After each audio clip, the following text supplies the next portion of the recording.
क्यों भगवान शिव ने किया माता पार्वती का परित्याग? ऐसा कहा जाता है कि सती जी ने अपने पिता दक्ष प्रजापति के यज्ञ में अपना और अपने पति शिव जी का अपमान होते देख वहीं बीच सभा में बैठकर अग्नि में अपने शरीर का आत्मदाह कर लिया था।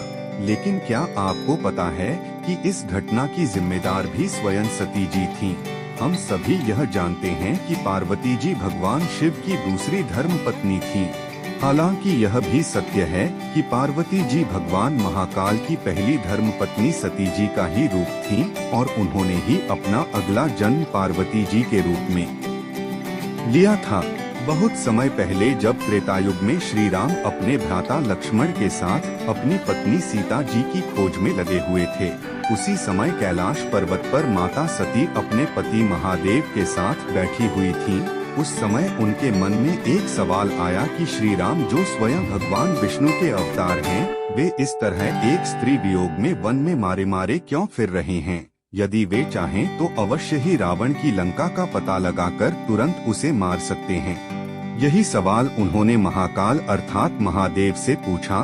तब महादेव ने बताया कि हाँ, यह सत्य है कि प्रभु श्री राम भगवान विष्णु के अवतार हैं, लेकिन उन्होंने पृथ्वी पर एक मनुष्य के रूप में जन्म लिया है, इसलिए उन्हें भी अन्य मनुष्यों की तरह एक साधारण व्यक्ति की तरह सभी कष्टों से गुजरना होगा। तब सती जी ने कहा कि क्या मनुष्य रूप में भी उनके अंदर वह गुण मौजूद हैं जो भगवान विष्णु के अंदर समाये हुए हैं?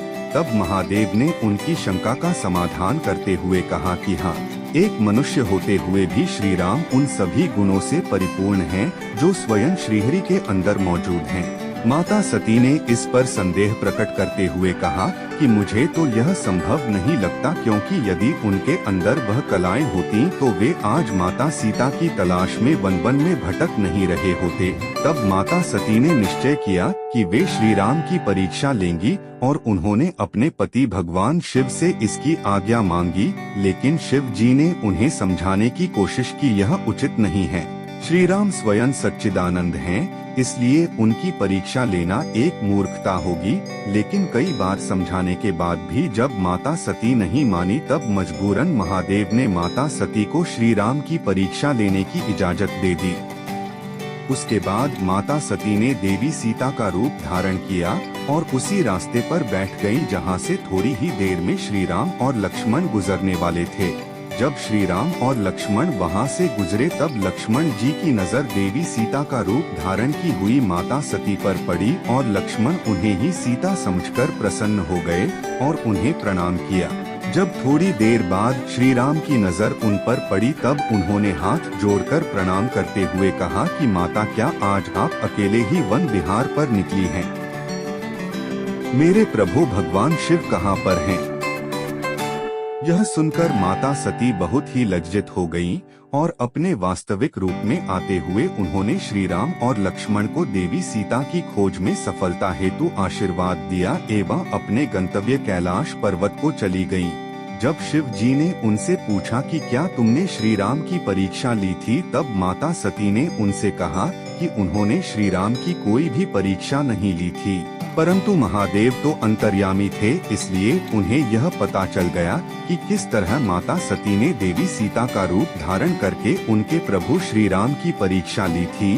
तब महादेव को इस बात का एहसास हुआ, अब न ही वे माता सती को अपनी धर्मपत्नी मान सकते हैं और न ही उनका त्याग कर सकते हैं।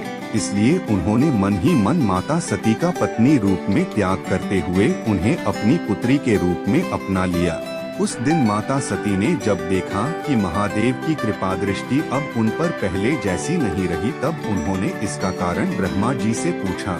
उन्होंने कहा कि महादेव ने ध्यान से आपके सीता बनने के बाद श्री राम की परीक्षा लेने का रहस्य जान लिया है, इसलिए अब से वे आपको कभी अपनी पत्नी का दर्जा नहीं देंगे। उसके बाद जब दुखी माता सती को अपने पिता दक्ष द्वारा किए जा रहे यज्ञ का पता चला, तब उन्होंने अपने नाथ शिव जी से उस यज्ञ में जाने की आज्ञा मांगी, परंतु शिव जी यह जानते थे यदि माता सती उस यज्ञ में गईं तो वे अवश्य ही अपने शरीर का त्याग कर देंगी।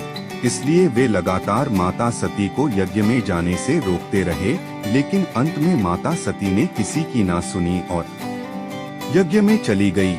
इसके उपरांत यज्ञ में अपने और अपने प्रभु शिव जी के बारे में गलत सुनकर उन्होंने वहीं पर आत्मदाह कर लिया। आपको यह जानकारी अच्छी लगी हो तो वीडियो को लाइक सब्सक्राइब जरूर करें और ऐसी जानकारी प्राप्त करने के लिए हमारे चैनल पर बने रहे। धन्यवाद।